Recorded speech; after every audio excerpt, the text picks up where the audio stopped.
अस्सलाम वालेकुम, welcome to पैसा बोलता है विद अंजुम इब्राहिम। 4 साल होने को हैं मगर बिजली का बहरान अभी तक हमारा पीछा नहीं छोड़ा। जैसा हमें मालूम है, राजा परवेज़ अशरफ साहब जो पहले मिनिस्टर थे वाटर एंड पावर के पीपीपी गवर्नमेंट के, उन्होंने वादा किया था कौम से कि 2009 दिसंबर में वो लोड शेडिंग का ख़ात्मा कर देंगे। वो नहीं हुआ और उनकी नौकरी गई। अब उसके बाद नवीद कमर साहब जो आए, उन्होंने बड़े केयरफुली कभी नहीं कहा कि ये जो लोड शेडिंग है ये इतनी जल्दी ख़त्म हो जाएगी, मगर उन्होंने 2-3 हफ़्ते पहले फ्लोर ऑफ द हाउस में उन्होंने कहा था कि लोड शेडिंग जो है अगले 3-4 महीने तक नहीं होगी। इंतज़ामात उसके लिए कर दिए गए हैं मगर वो वादा भी पूरा नहीं हो सका। इसको फर्दर डिस्कस करने के लिए आज हमारे स्टूडियो में हैं मुश्ताक घुमन साहब, सीनियर रिपोर्टर हैं, बिज़नेस रिकॉर्डर से इनका ताल्लुक़ है, और हमें फ़ोन लाइन पर जॉइन करेंगे शेखुपुरा से PML नवाज़ के MNA भी हैं राना अफजल हुसैन साहब।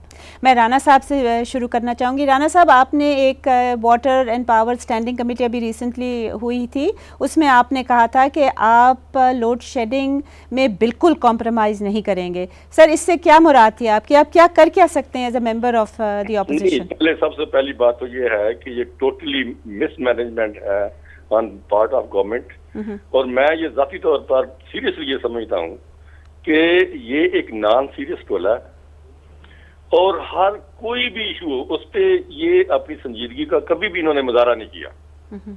और मेरे ख्याल में कंप्रोमाइज जब मैं ये कहता हूँ तो क्या हम कंप्रोमाइज करें इनकी नलायकियों पे?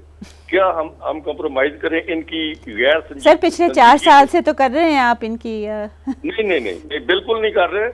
हम बार बार इनको कहते हैं कि अपना ये जो आप इसमें इश्यूज जो है मतलब रेलवे का है, PIA का है, चाहे स्टील मिल का हो, कोई भी। राना साहब, अगर हम वापस आए, लेट मी आस्क, ये क्वेश्चन मैं दोबारा आपसे करना चाहूँगी कि आप जब कहते हैं कॉम्प्रोमाइज़ नहीं करेंगे तो आप इफेक्टिवली क्या कर सकते हैं? सर नहीं, हम जो कर सकते हैं, हम अपनी बिल्कुल हम जो पॉलिटिकल प्रेशर है, और यहाँ कहता था कि अगर ये इन्होंने कोई इस पे कोई जो इम्प्रूवमेंट ना हुई तो मैं जाती तौर पर लीड करूंगा लोगों को सड़कों पे जब आएंगे तो मैं जाती तौर पर लीड करूंगा अपने हल्के में इंशाल्लाह ताला।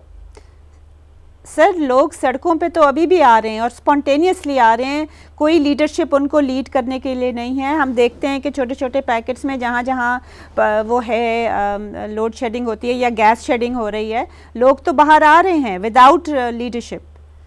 तो अगर आप आ भी गए तो क्या फर्क पड़ेगा? नहीं, क्यों नहीं फर्क पड़ेगा। देखें, बात यह है कि हम एक एजिटेटिव जो है अपना मेजर्स, और इसके साथ साथ जो पार्लियामेंट जो है ये सावरेंट है और खुद ये कहते हैं कि सुप्रीम है, और उसका जो इजहार होता है वो थ्रू कमेटीज, स्टैंडिंग कमेटीज होता है। जी। तो हम उसी कमेटी के थ्रू भी ये एजुकेट करेंगे कि आप खुदारा इसको सीरियसली लें। और ये देखें, ये सारी जो है ना ये प्लानिंग, ये विंड पावर होगा और ये फलां होगा और इतने थाउजेंड जो है वो इसमें जो है वो इनपुट आ जाएगी इलेक्ट्रिसिटी की। देखिए, बात ये है, ये सारी जो है ना ये वो किताबी बातें हैं। ये हम चाहते हैं कि ये जो है ना इसमें ग्राउंड रियलिटी को मद्देनजर रखते हुए इस पे जो है वो अपनी पॉलिसी ये कुछ बनाएं, पॉलिसी चेंज करें। मैं राना साहब, I would like to ask Ghuman साहब, आप बताइएगा कि एसेंशियली एजिटेशन भी होती है और पीरियोडिकली हो रही है, कभी रुकी नहीं है पिछले 4 सालों में। उसके साथ, और वो जैसे मैंने कहा, लीडरशिप हमारी उसको लीड नहीं करी है। लीडरशिप हमारी जब अपोजिशन पार्लियामेंट में एहतजाज करते हैं तो वो एक कान से सुन रहे हैं, दूसरे कान से लगा रहे हैं, क्योंकि इश्यूज जो हैं वो वही हैं। क्या आपका ख्याल में कोई चीज़, what can they do you think?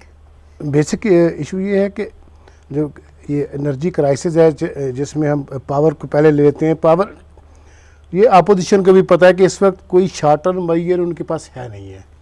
Short term Maihar सिर्फ ये है कि आप जो है IPBs के मतलब के पैसे दें, PSO को दें, यानी इंटर सर्कुलर डेट जो है उसका इशू रिजॉल्व करें। अगर ये इंटर सर्कुलर डेट, अगर आप मुझे एक्सप्लेन करें कितना ज़्यादा हो गया अब? इंटर सर्कुलर डेट जो है मेरी इंफॉर्मेशन के मुताबिक तो इस वक्त कोई तकरीबन 700 बिलियन क्रॉस कर चुका है। 700 बिलियन सर्कुलर डेट है, यानी कि हर एक जो सब सेक्टर है एनर्जी का, यानी कि डिस्कोज जनरेशन को करते हैं, जनरेशन आके मतलब पीएसओ से लेके फ्यूल पूरी जो सप्लाई है, उसमें आ जाती है, रिफाइनरी सारे एक दूसरे को पैसे नहीं दे पा रहे, जिसकी वजह से पीएसओ जो है वो इंपोर्ट भी नहीं कर पा रहा ऑयल, जिसकी वजह से जनरेशन कैपेसिटी हमारी मैक्सिमम कैपेसिटी से बहुत थोड़ी है जी। तो जिसका भी आपने राणा साहब से भी जिक्र किया, जो लास्ट स्टैंडिंग कमेटी हुई थी वाटर एंड पावर की, उसमें सेक्रेटरी वाटर एंड पावर ने ये बताया कि हमने 151 बिलियन रुपीस का डेट स्वाप साइन कर लिया है, मगर साइन मतलब उतना था नहीं, मतलब वहाँ भी इतनी गलत बयानी से काम लेते हैं कि वो भी 136 बिलियन का हुआ है। यानी जो उनकी विश होती है वो फैक्ट के तौर पे कह देते हैं, जो एक्चुअल होता है वो फिर बाद में आप जैसे रिपोर्टर्स निकालते हैं। तो मतलब वो भी अभी मतलब बैंक्स के साथ जो है वो कुछ साइनिंग हो रही है, जो ही मटेरियलाइज होगा देन डेफिनेटली इसमें जो है वो उसका इम्पैक्ट होगा, क्योंकि उनके जो बड़ी कंपनीज थी जैसे हबको है, कैपको है, उनसे चूँकि तकरीबन 3-4 हज़ार मेगावाट जो है जनरेशन आती है, तो उससे ये होगा कि कम से कम उनकी जो क्रेडिट लाइन है वो बहाल हो जाएगी, वो बैंकों से नए कर्जे लेने शुरू कर देंगे अब जो है ना ऑयल के लिए, तो फिर जाके मतलब कुछ पोजीशन बेहतर होगी। अभी भी लोड शेडिंग तो जारी है ना, ख़त्म तो नहीं हुई।